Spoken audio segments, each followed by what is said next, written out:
Yeah, say girl right. Say girl, boy. And I'm not gay. I'm grown. I'm not gay. I'm grown.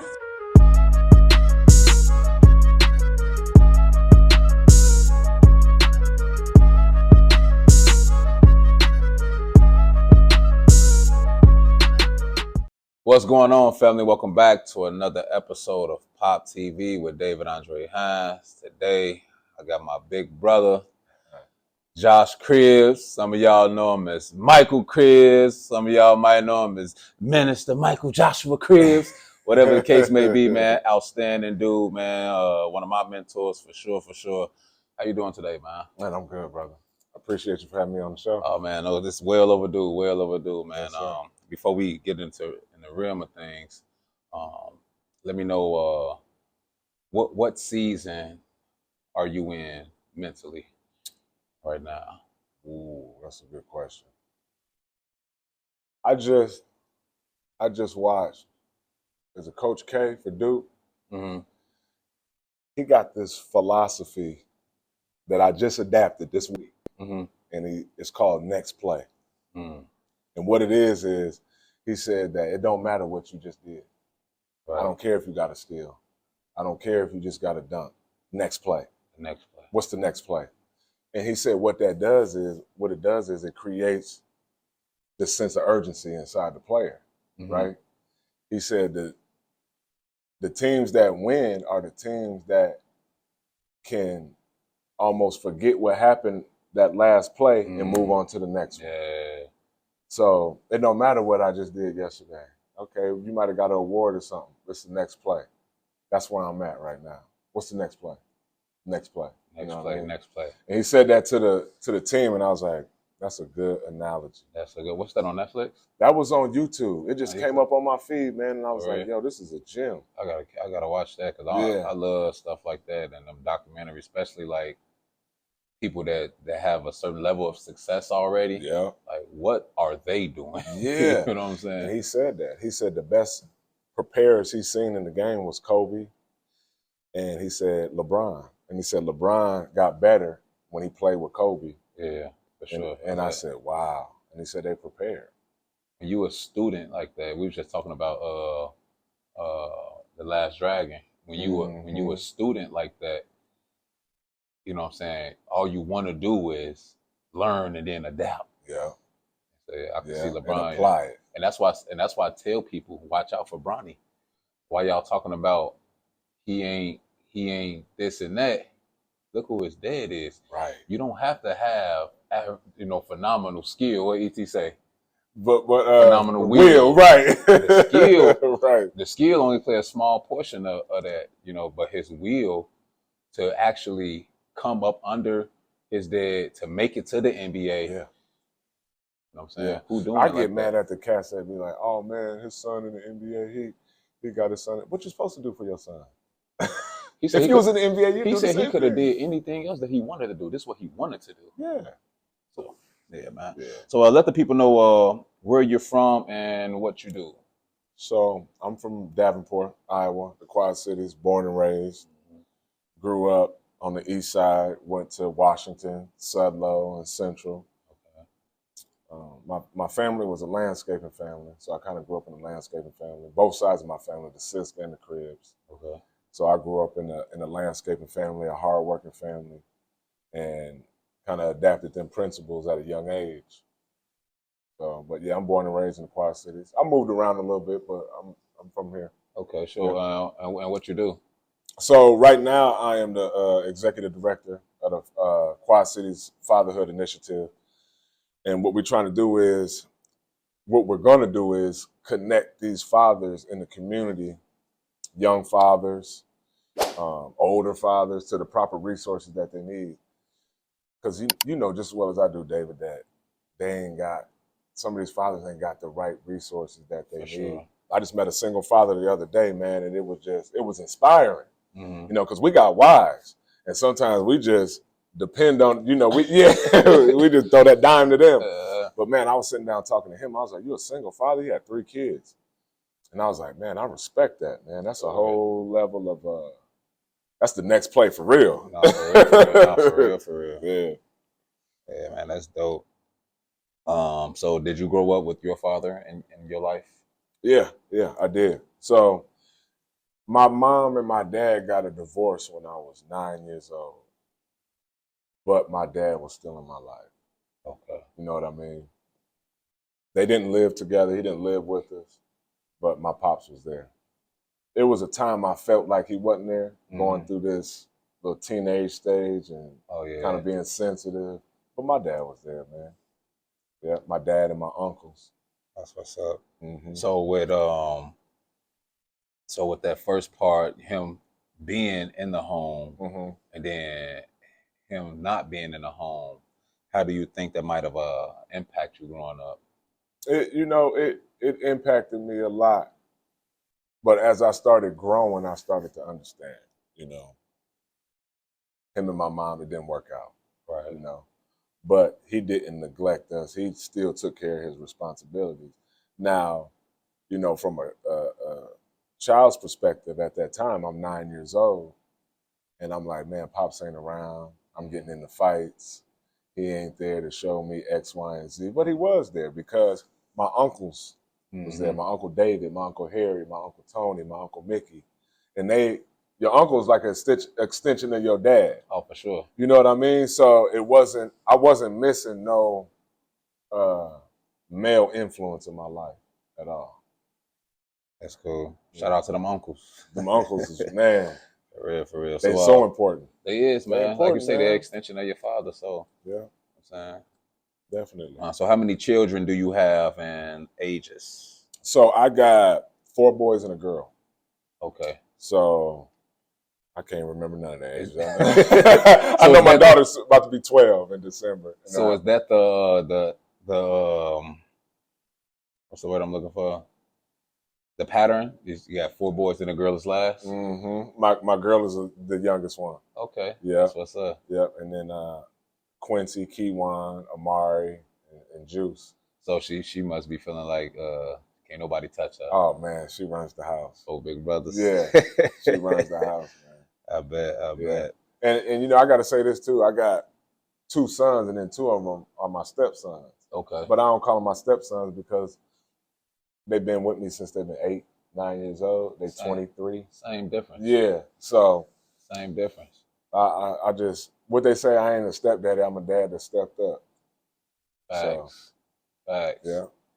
Yeah. It's hard for boys to understand that only a man can take on that type of role and responsibility and hone it. You know what I mean? And make them feel as if they came from your own. Yeah. You know what I'm saying? Yeah, that's hard to do. Big man, ups. when you stood up the other day in service, and I think it was Thursday. It was on Thanksgiving. Yeah, Thanksgiving. Yeah. And you spoke, and you talked about you and your wife, and you only got you got kids with one woman. Man, that hit so hard because in our community, that's an issue with men. It is. We're promiscuous. But we get taught that subliminally. We do. From the women. You know how so? When you're a little boy, you're a little cutie, what they say, you're going to be a heartbreaker.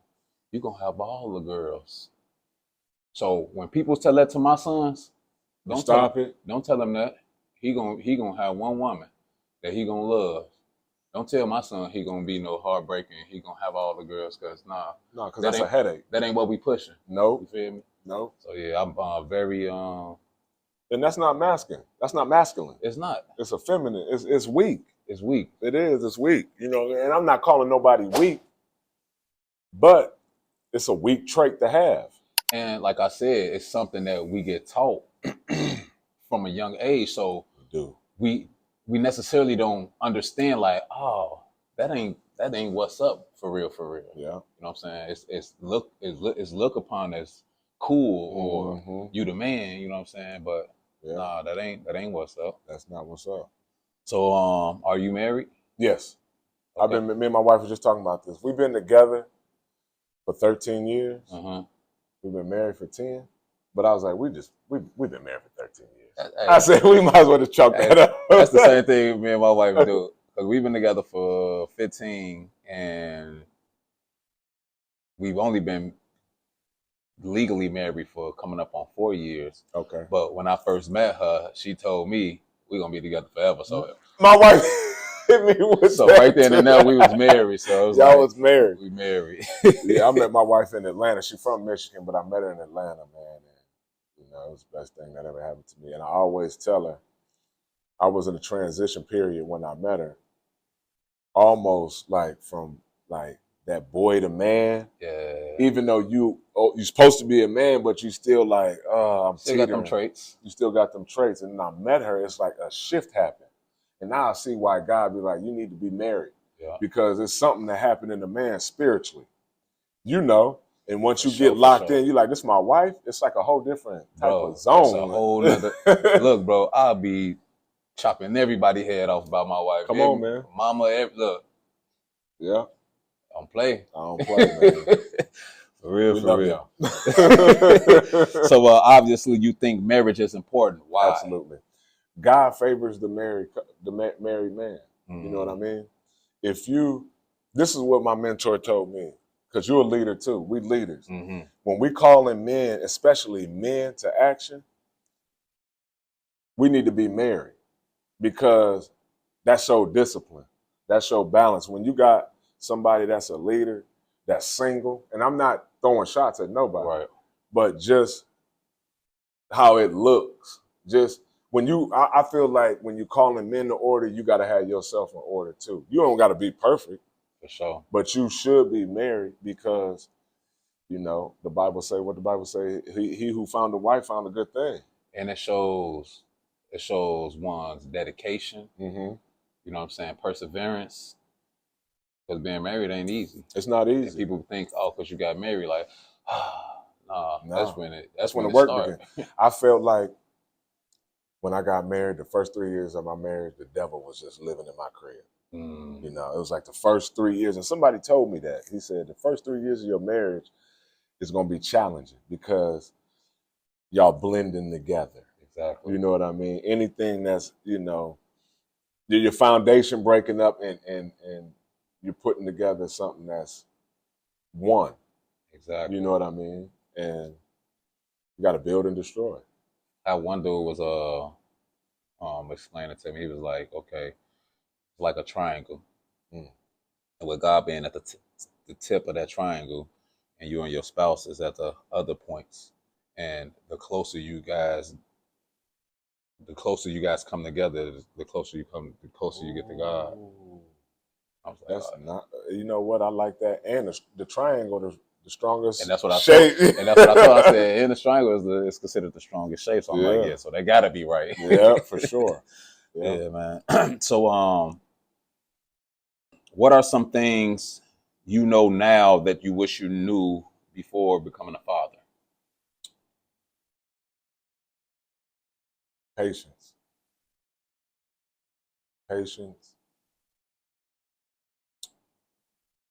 Understanding.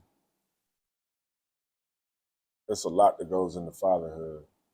Man, they don't know. Tell them about it, man. But patience, and the reason why I say patience is because if you're level-headed, if you're calm, you can go into any problem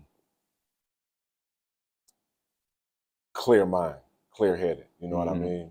As a father, and this ain't no shot at the women, but sometimes when it's time to make a critical decision, we don't need to be emotional. We need to make a decision that's not attached to our emotions, that's logical and makes sense as the leader of the house, as the leader of a church, as the leader of an organization. They say when your emotions is high, your reason and rationality is low. Whoa. Why is that? I have no idea. I just, my little daily little nuggets I drop daily. I just did one today actually, and I said, don't believe everything you feel. That's the truth. Feel me? Because we could be feeling something and growing up in the hood, we are taught to lead with feelings. Somebody might be staring at you, and off back you feel threatened, like, man, what you looking got a problem? Yeah. But you might be a beacon light to them. You probably be the best thing they done seen all day. Or you might got a book on your face. Right. One of the two, you know what I'm saying? But, you know what I'm saying? We got to always lean more to the facts, understanding what the facts are, actual factuals, what I like to call it. But, yeah. You know what? And to add on to that question, there was a quote I read, and it said the best athletes are the ones that can adjust after the ball has been snapped. And I was like, yo, so we can apply that to life too. Exactly. To anything. To anything. You know what I mean? Just think about that. Like, when you're a coach, that's what you do at halftime. You make adjustments. Or at the timeout. Or in game, like, we need to make an adjustment right now. You know what I mean? That's why all that come in there. Yeah. So that hit hard with me. And I like them sports analogies because, you know, we athletes, man. So them sports analogies, that hit hard. I'm like, okay, how can you, you walk into a situation, boom, it's chaotic. All right, the ball been snapped. Right. How do I adjust to this situation right now? Exactly. You know what I mean? Not getting emotional, but staying grounded and making a good decision in this moment. You know what I mean? And that's what men got to do, man. It's difficult too. Yeah. So with so you're saying being patient is one of the things that you wish you knew. Yeah. Oh yeah, that I wish I knew. That you wish you knew before having children. So what difference do you think that would have made, you know, in your fatherhood journey? Yeah. Patience. I was a young father. I had my first son when I was like 20, 21. And that's young. Yeah, that is young. That's young. But I think that for me, I grew when my first son was born. I started growing too. You know what I mean? There was a lot of things that I did wrong because I was stubborn and just being a young man trying to do things on our own. You know what I mean? Not following the Bible, trying to do something on my own understanding, right, and not really processing the whole situation. But there's so many elements, I think, that go into that. And, you know, like patience is one, but understanding too. You got to understand your children. You do. Because they didn't grow. Like my daughter always tell me, Dad, this ain't the 1900s. You know, and it's not. My son be hitting me with that too. Like, this ain't the times that y'all grew up in. This ain't the times that we grew up in. But yeah. So, and I don't know if I answered your question, but I just think that's being able to adjust. It just make all the difference. Yeah. It does. Being able to adjust. It does, man. So what are some things that you are trying to improve in as a father? Sometimes we talk too much as dads. I believe that I'm leading by example more than I did in the past. And I think what that does is to your children and to other people that's watching it, it's like, okay, he ain't just talking it. Right. He doing it. You know what I mean? So if they see me doing it and if I'm approachable and they can say, okay, we can go talk to him about this instead of pressing them all the time, just showing them, like you showing your sons how to be successful. You know what I'm saying? You don't got to talk about it. You doing it. You uploading stuff every day. You got a T-shirt brand. That's showing him. He's sitting back soaking it up. He might not be saying nothing right now, but we leading by example. And that's what the men did in my life. That's what my Uncle Tony did, my Uncle Mickey, my dad, my Uncle Harry, my Uncle David. They led by example. It got to a point to where it's like, all right, I'm done. Y'all, you know what I'm saying? You get to that point with a young man and he's like, all right, I love you. I'm going to be here for you, but now I'm going to just show you. Yeah, because you're not listening. So I'm going to just show you, you know, how to walk this walk or try to. Yes, indeed. Yes, indeed, Yeah. man. So with that not talking and leading with that action boy, Mm-hmm. why is that important though to you? For you and your kids. Mm-hmm. Just think about when we was young, and you hear somebody woofing. I'm finna do this. I'm finna do that, and it never happened. Mm. It's like it tainted their armor. It's like, man, he just be talking instead of, oh, I just dropped a new podcast. What?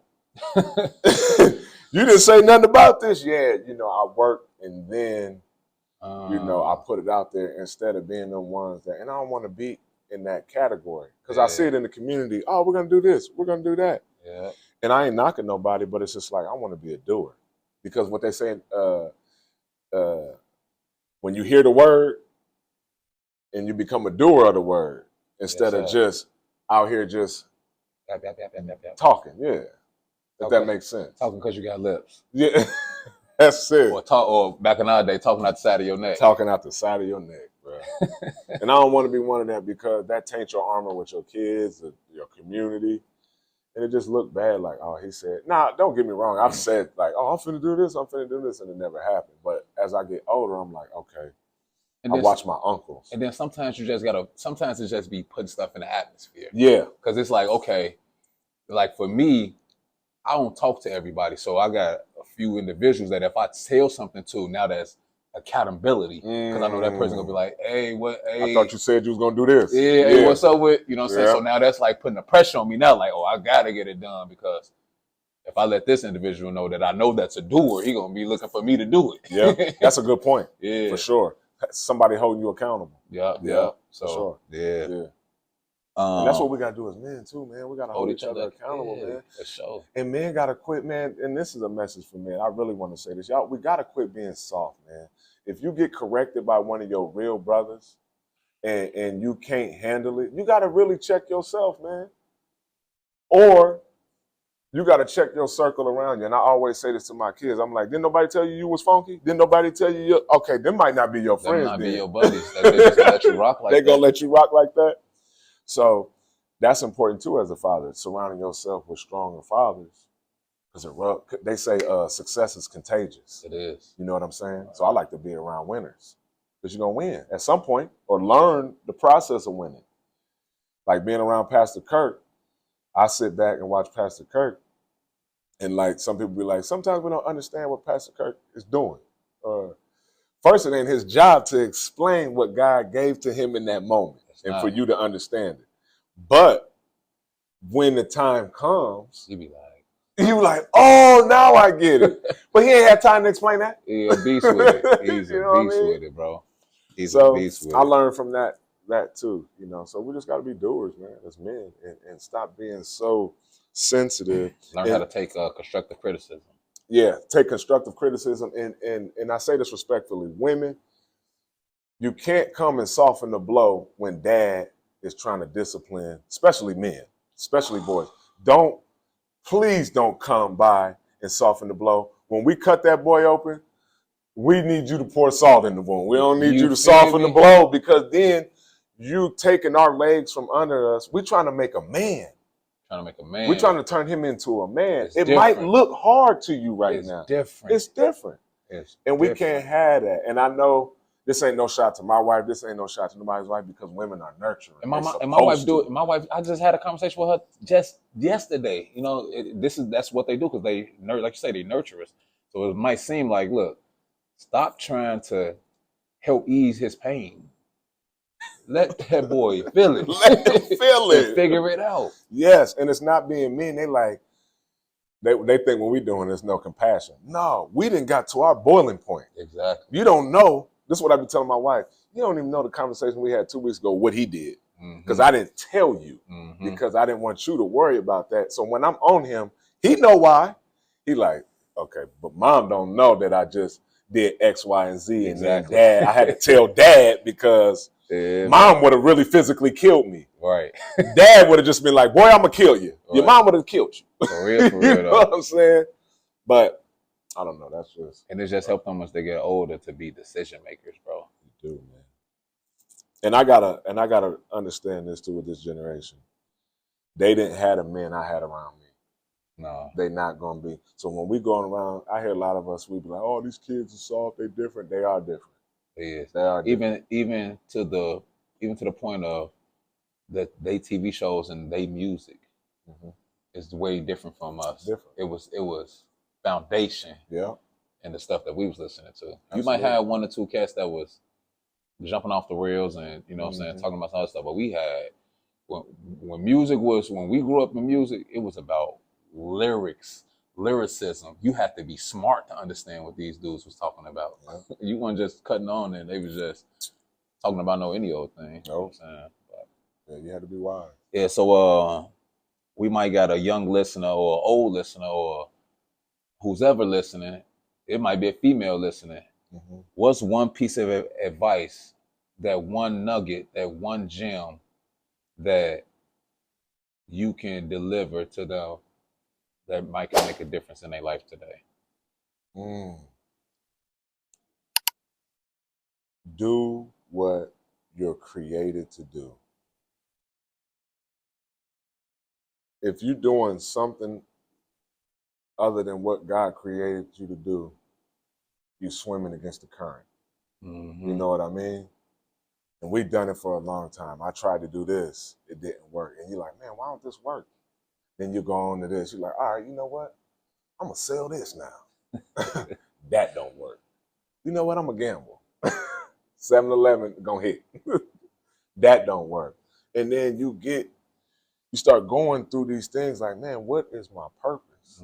What am I created to do? And when you find that, hone that, and, you know, I tell this to the kids in the church, don't let nobody damper how you express, how you like God, how you love God, your creativity towards God. Because sometimes churches and organizations, they could put a cap on our children's creativity because it's I'm not going to say too religious, but it's almost too much for the kids to digest. It's like, okay, I want to be creative and I love God, but how is this wrong being this creative? Or right. They want to be too traditional. Yeah. And that's what I love about Pastor Kirk, because he's always ahead of the curve. Yeah. He's always looking forward to the future. And that's what I'm doing. Exactly. You know, I'm looking to the future. I'm like, okay, what does church look like in 20 years? It's not going to look like this. You know what I mean? Or what does school look like in 20 years? What does hip hop look like in 20 years? You know what I mean? And to add on what you said, do what you were created to do.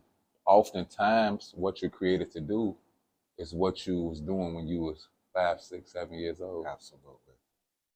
So go tap into those old videos and those old pictures.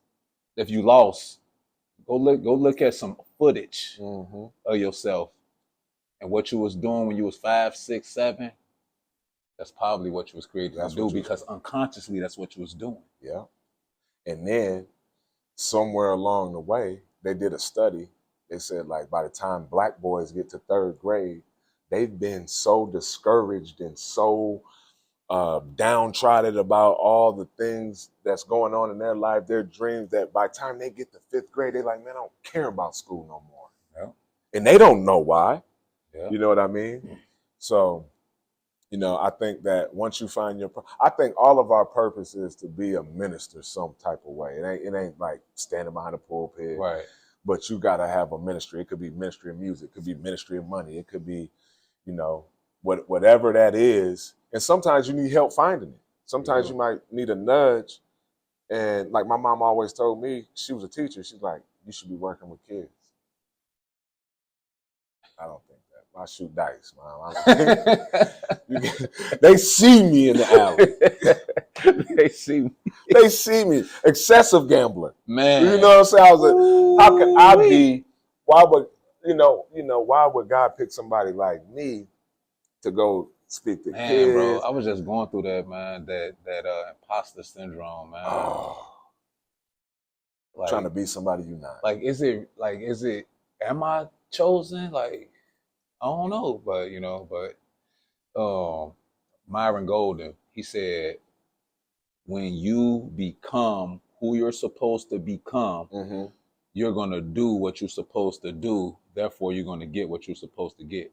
Who said that? Myron Golden. I don't know Myron Golden. Bro, You put me on. He is a beast, Is he? Especially with the word, bro. He break the word down so you can digest it. He cold, bro. Yeah. He cold. And everything he teaches, it comes from the Bible. Every single thing that he teaches comes from the Bible. You talking about dude with the martial arts?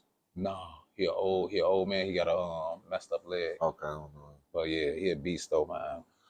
What you I'm gonna ask you a question. What you think some of the challenges is for fathers out here right now? There's a bunch of them, but what do you see as some of the challenges being? Exposure. Not seeing enough fathers. Fathers not seeing enough fathers. To be a man, you gotta see a man. To be a man, you gotta see a man. For sure. Exposure. Yeah. I know for a fact that my 4 boys are going to be good fathers because I made it a decision that I'm gonna show them how to be a father. Yeah. And it's so important. Yesterday, my son got in the car. I just transferred him from West to Central. So he get it. He might be mad if he see this, but he got in the car. And this is just to go to tell you how important a father is. He gets in the car. He's mad. He's slamming the door. Now I'm getting mad. You're slamming my doors, but I was like, okay. We feel the tension. Yeah, I felt the tension. Okay. He's 16. He bigger than me. Okay. Yeah. So I was like, okay, he's slamming my doors. Man, he get in the car. Man, Dad. I'm like, what's wrong with you? They got me practicing with the freshmen. I'm like, okay. What's wrong with that? I'm better than that. I'm killing everybody out there on the freshman team. I said, okay. What's that got to do with anything? I said, son, you're in the system now. I said, once you get in the system and you haven't been in one, not to say that West didn't have a system, I'm not throwing shots at nobody, but it's a different system. It's a different. So first you got to prove yourself. Right, you ain't got no weight over here. You ain't got no weight on who you think you are. You're not coming over here as a top prospect or nothing. And I get it. He played sophomore last year. And he like, man, I feel like I should be playing varsity. But you haven't proved nothing over here. You haven't been ran through the ringer. So he going off. And I'm like, I could match his energy and be like, man, you ain't even that good, blah, blah, blah. But I said, you gotta prove yourself. You gotta think about it. You know what I mean? I said, think about it. You knew at this school. I said, you played a scrimmage game, man, and you didn't score. I said, then you said something, and he's not a bad kid. He's super coachable, but you said something in practice, and you shouldn't have said nothing. Right. And then the coach had to tell you to be quiet. You know what I mean? That's another strike. It ain't a strike, but it's like, all right. Coaches look at stuff like that. The coaches look at, I told him, the coach is not 16, son. But after I started talking to him on the ride home, his mentality changed in 10 minutes. Now, if that dad wasn't there, and I ain't saying it was me, but there's dads that do that every single day. Exactly. That small shift, that small 10-minute talk, he said, I want to go to the Y and work out. No, don't try to be Kobe now. But that's what dads do. It's like, dog, you don't give up. You got to go back in there and fight. Now, I didn't want to say it like that. I wanted to grab him by his throat and be like, quit being, you know what I mean? But I said, okay, let me step back. This ain't the 1900s. You know what I'm saying? So, but those small things, dads got to we really understand. grew up in the 1900s. That sounds crazy. That sounds so crazy. That's how they put it on us, though. You grew up in the 1900s. Wow. But how many times had your son been in a situation where he had an attitude? He's like, look, boy, let me shift that real quick. Almost every day. Every day. It's every day. And that's why important. That's why it's important. So, man, what's one father that you would like to acknowledge and tip your hat to? You know, like, man, That's all right there, right there. You know what I'm saying? Wow. And it could be somebody that you come across every day or very seldomly, or somebody that you and it don't even have to just be one, bro. You know what? I see, and I see so many dads that don't get credit, like my cousins, Mickey Sis, Tony Sis, Stuart Scott, Devin, Brandon B, all these fathers, even the boxer Chino, he brings his kid. I watch him, and I see him. He bringing his kids in the gym, man. That's being a responsible father, man. I want to tip my hat to them. The cats out there in the barbershops that own the barbershops doing their thing. Them was good fathers, man. They showing the youngsters how to make money. And even the dads that they say are deadbeats, man, because we get a bad rap. Y'all doing good too, because you're doing the best you can. You know? To the best of your ability. I hope you are. Exactly. I pray you are. Yeah, right, you know what I'm saying? Right. But my dad, man, I got to tip my hat off to my dad, my Uncle Tony, my Uncle Mickey, my Uncle David, and my Uncle Harry. Them, that core right there for me, those men, you know, gave me all the examples I needed. They turned me into a man. You know what I mean? While it was happening, I didn't know what was going on. Yeah. You know what I mean? I was getting stuff from my Uncle Tony. I would always tear stuff up.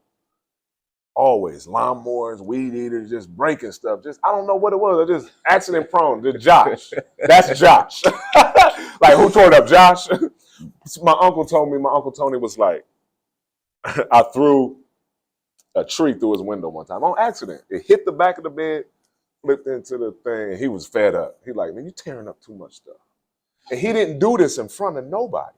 He pulled me to the side. My cousins wasn't around. And this is how men operate. He said, you tear up too much stuff not to know how to fix stuff. He said, you tearing up too much stuff, Josh. He was like, you need to, when you tear it up, try to fix it. Because you in my pocket. Deep. You deep in my pocket. Deep in Sorry, both my uncles. All my uncles. Deep. I'm deep in their pockets. But he said, you need to start learning how to fix stuff. And my dad told me the same thing. You tear up too much stuff not to learn. And you know, those are principles that they put in me. Hard work, my grandfather. So that core of men, I salute them, man. My uncles and my dad. Because they made me, you know, who I am today. And my mom, you know, I can't neglect moms, but those men, for sure. Them conversations that you have solo with your uncle, oh man, they make you, they mean everything to you. They do, man. They do, man. Yeah, man. This is rich, man. Sure, for sure. Yeah. So let the people know your social media handles, where they can find you, Yes, where sir. they can check you out at. Yep. So I'm on Instagram, Minister Michael Joshua Cribbs. I ain't really on Twitter. LinkedIn, Michael Cribbs. Facebook, Michael Cribbs. Got some new music I just released. One of them ones. You can go to Spotify, any platform, stream that. And I'm in the community, man, trying to do the work. And I'm trying to be your wingman because you out here doing it. Bro, nah, man, cut it out, man. Man, shout out to David Hines, man. Man, cut it out, hey, bro. You're one of the fathers that need to be highlighted too, man. And this the thing. This the thing I see too in kids, man. Quit being jealous, man, of people's superpowers. I see a lot of y'all men too. Men shouldn't be jealous of another man's superpower. You should congratulate them, man. And I know you be dealing with that. People hating on what you doing. Quit hating, man. Men don't do it. Jay-Z said, what Jay-Z say? Men don't get jealous. That's a female trait. And we ain't throwing no shots. It's just, you know, a metaphor. But no, man, this dude right here is killing it, man. You talking about my wing, man. Look, man, this dude is the truth, man. Cut it out, man. You one of them ones. We one of them ones. For real, bro. I appreciate it, though, man. That's all love, man. I'll catch y'all next week. Peace. Yeah.